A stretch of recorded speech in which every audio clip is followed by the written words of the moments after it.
Okay, this is section 4.2, the definite integral. So now we are actually starting the integration portion. Last time we talked about the sums of adding up a bunch of rectangles and or trapezoids to find the area beneath the curve or approximate the area beneath the curve. This time we're actually going to put that into use and be able to find the exact area beneath the curve. And again, I say beneath the curve, I mean between the curve and the x-axis. Thank you for that. Okay, so what we have is we have the area of the region that lies under the graph of a continuous function is the limit of the sum of the areas of approximating rectangles. What does that mean? So think about this. The areas that we were taking were, 5, 6, maybe 10 rectangles, stuff like that. If we make those rectangles infinitely thin to the point where basically the base of them is approaching 0, then we're basically going to have an infinite number of rectangles, infinitely thin rectangles that are going to fit underneath of that curve. And when we do that, those are going to give us the exact area under the curve. So we can do it in one of a couple of ways. We can use the right-hand endpoints. And how do I know that this formula given here is the right-hand endpoints? Well, take a look at it. It's the limit as n approaches infinity, so we're letting n approach infinity, of f of x, which is a height of a rectangle, delta x. That's the base of a rectangle. So this is your height, this is your base. Then I'm going to do it again. Height times base, all the way up until I get to the nth one. And the nth one is the last one. So I know that this is the right-hand endpoints because when we use the left-hand endpoints, we don't use the last one. And you might say to yourself, well, wait a minute, but it looks like I'm using all of them. Close. This right here is the first one. We actually start with a 0th one as well, which you will see in the next one. If we were to use the left-hand endpoints, now we use the leftmost height and the bases, and we use all of them except for the last one, which means we go all the way up to the n-1 height, so it's the one right before the last one on the right-hand side, and then multiply it times its base. So technically, you could use either one. You could use the right, or you could use the left-hand endpoints. But either way, you're going to take the limit of those as n approaches infinity, or as the number of these heights times bases, or the number of rectangles approaches an infinite amount. So the more and more and more of those you can make, the closer the approximation becomes. And if we let them approach an infinite amount, it will be the exact value. Technically, you could also do this with midpoints. It's not really worth doing that. Either way, it's going to give you exactly the same value. So left and right hands are just easier. And I'm assuming technically you could do this also with any geometric shape that made sense, like trapezoids and stuff like that as well. All right, so we can use what's called sigma notation. Sigma being this Greek letter right there, that's a capital sigma. The sigma notation, we can use that to write sums of many terms more compactly, because let's face it, we do not want to write this kind of thing out every single time we have to write a limit. It's a pain. So what we can do is we can take, and I'm going to use the the right-hand endpoint one. That's the one we do down here. This is the right-hand endpoint. That's the one that I went over first. And we can write it in this notation right here, which is much, much shorter, as you can see. So we're going to have to talk about some of the pieces of the sigma notation just to make sure everyone is familiar with that. All right, so what does all this mean? What does this thing right here mean? Well, I equals m simply tells us where to start. So it might say I equals 1. It might say I equals 0. It might say I equals 7. It might say I equals 10. It's going to be a whole number. It's going to be from 0 on, so it won't be any kind of fractions or decimals or anything like that, and it can't be a negative. So it's simply going to tell you where to start. It's basically a counter. It's going to say, okay, if I start at 1, then the next one's going to be 2, then the next one's going to be 3, then the next one's going to be 4, all the way up until I get to here, which is going to tell us where to stop. So the n value on top simply tells you where to stop. So if I was 2 and n was 4, I would start with 2, then I would go to 3, then I would go to 4, and then we'd be done. So delta x tells us the base of the rectangle. Okay, it simply is the change of x's, which is the bases of the rectangle. F of x sub I tells us the height of the rectangle. And the sigma sign, which is probably the most important part of all this, tells us to add. It's a capital sigma for a capital S, meaning sum. It just means to add. So the definition of the definite integral. F is a continuous function on a closed interval from a to b. If that is the case, then this thing right here is an integral symbol. It says the integral from a to b of f of x dx is the limit of the sum. It's the limit of the approximating rectangles. So actually I'm going to shorten that little box that I just made there. The limit of the sum, that piece right there, the limit of the sum before I get to the function, is this capital, is that elongated S. That's kind of the way that you want to look at it. It's basically an elongated S. It is called the integral. Okay, and that's the symbol that we use. It's chosen because an integral is a limit of sums. That's what an integral is. Please do not confuse that with an antiderivative, because we will use antiderivative techniques at some point, but an integral and an antiderivative are two different things. Okay, the integral is the limit of sums. Okay, so the limits of integration are a and b. Okay, these are your limits of integration. It's basically the starting and stopping point of your domain. That's all that it is.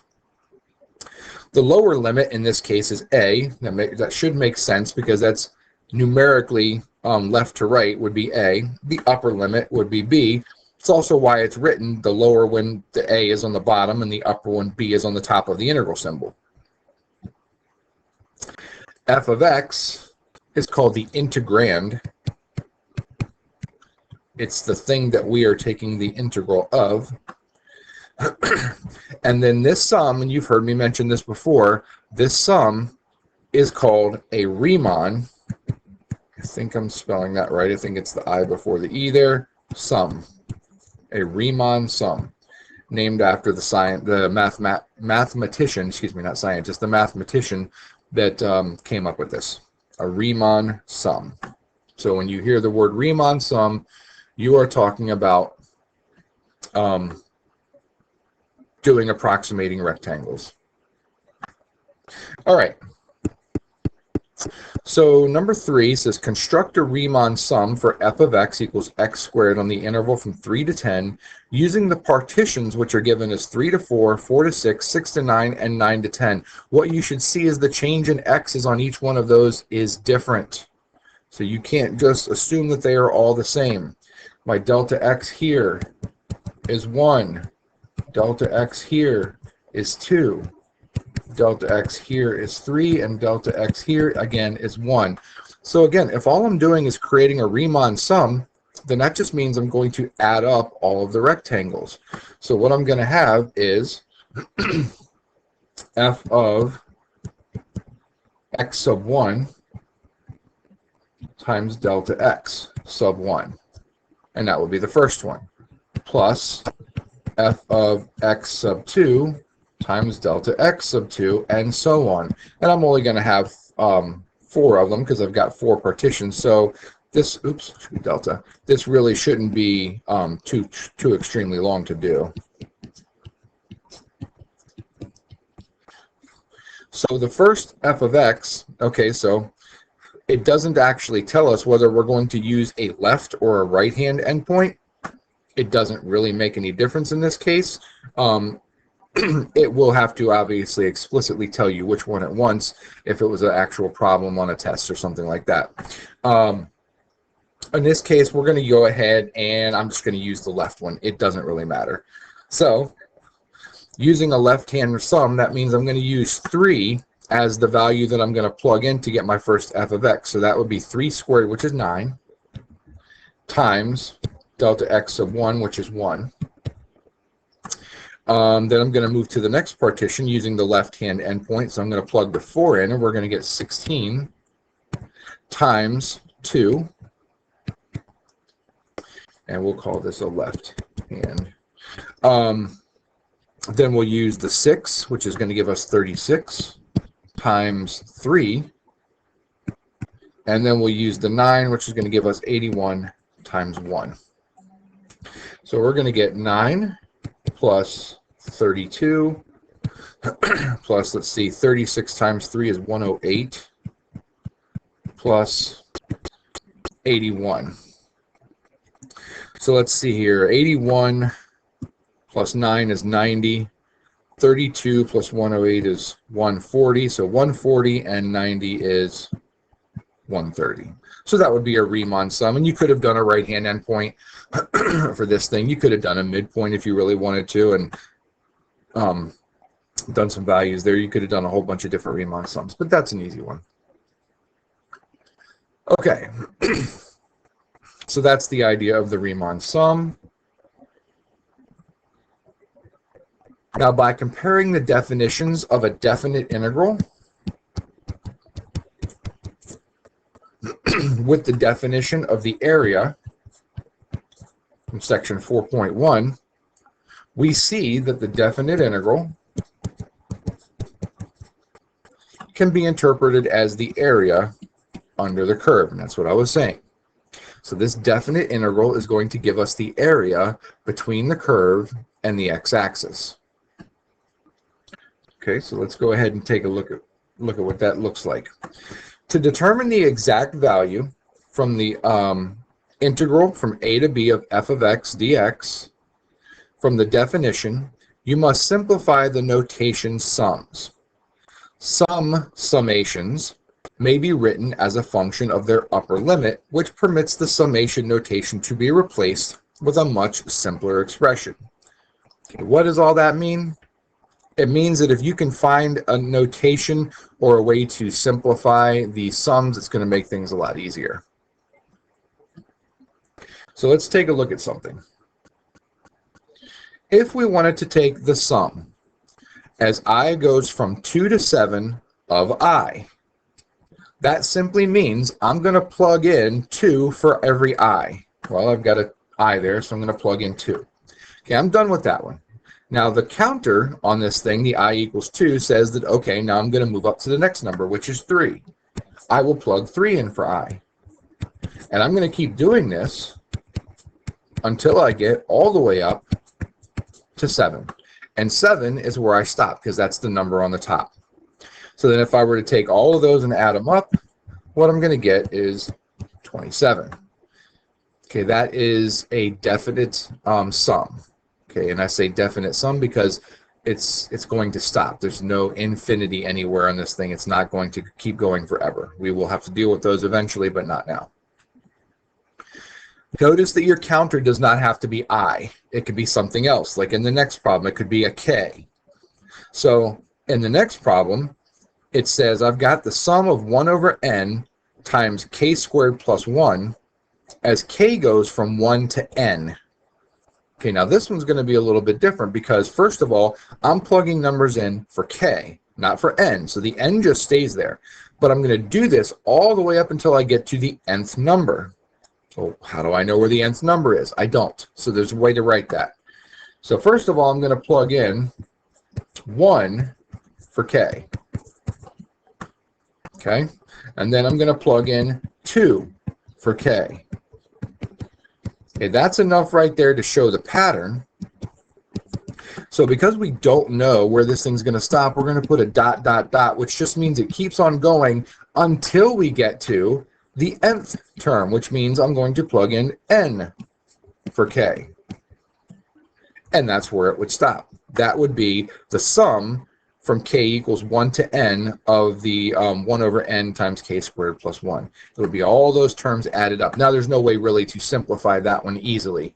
You probably just want to leave it like that.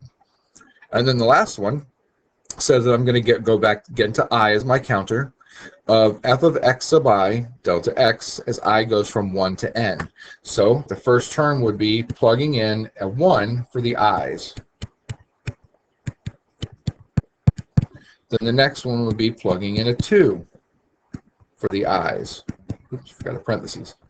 And that's enough to establish the pattern. We're going to do that all the way up until we get to the nth term. And this should obviously look familiar. This is what we had on the previous pages.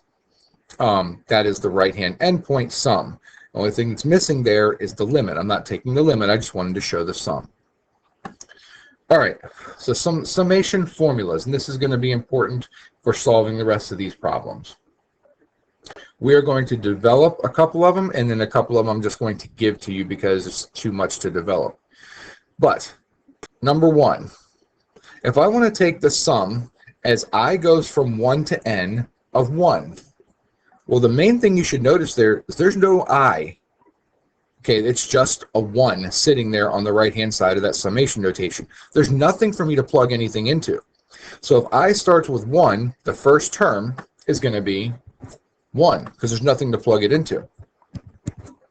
Well, if I kick the counter up by 1 now, I is going to equal 2. But again, I can't plug 2 into anything, so the next term happens to also be 1. It's going to be 1 for every possible term. Okay, and that's going to keep on happening all the way up until I get to the nth time I've got to 1. So this is going to occur n times, because that's where it tells me to stop. I'm going to keep writing 1 plus 1 plus all the way up until I get to the nth one. Of course, I don't know how many there is, but that would be how many there are. So if I take 1 plus 1 plus 1 plus, if I take 1 n times, think about what I just said, 1 n times, that's going to give me a sum of n. 1 times n is going to be n.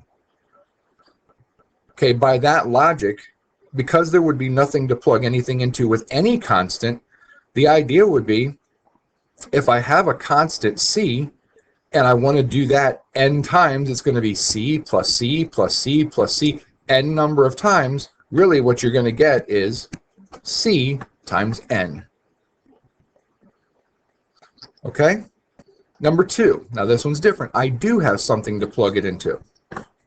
So if I were to start with 1, it would be 1, kick it up by 1, it's now 2, and then 3, and then 4, all the way up till I get to n. I'm actually going to make it a little bit different too. I'm going to write the n minus 1 and then the n term, because the n minus 1 would be the one right before n. So now the question is, how am I going to add all those things up? Well,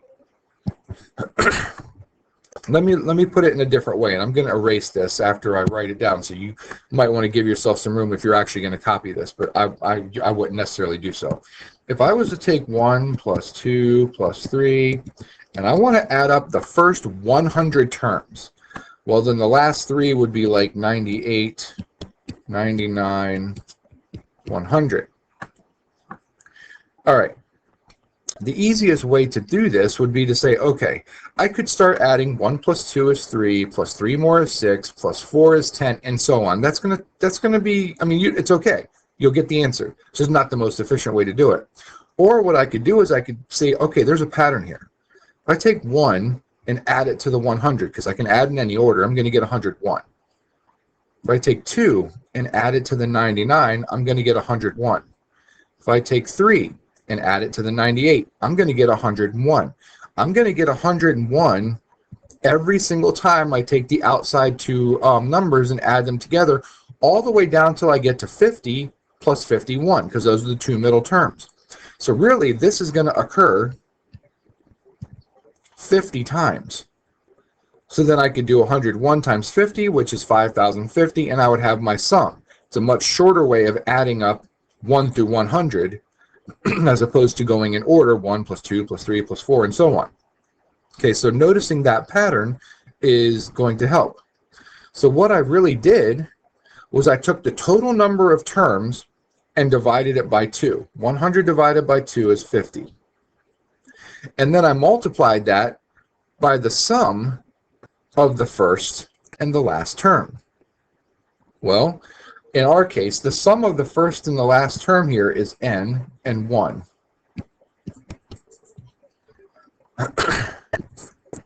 And then if I take the total number of terms and divide it by 2, I'm going to have my sum.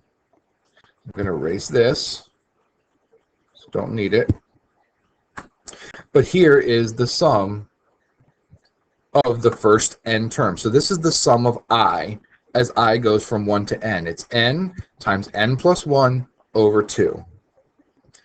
Okay, I'm not going to develop the other ones. I'm just going to give those to you. It's much harder and much longer to develop.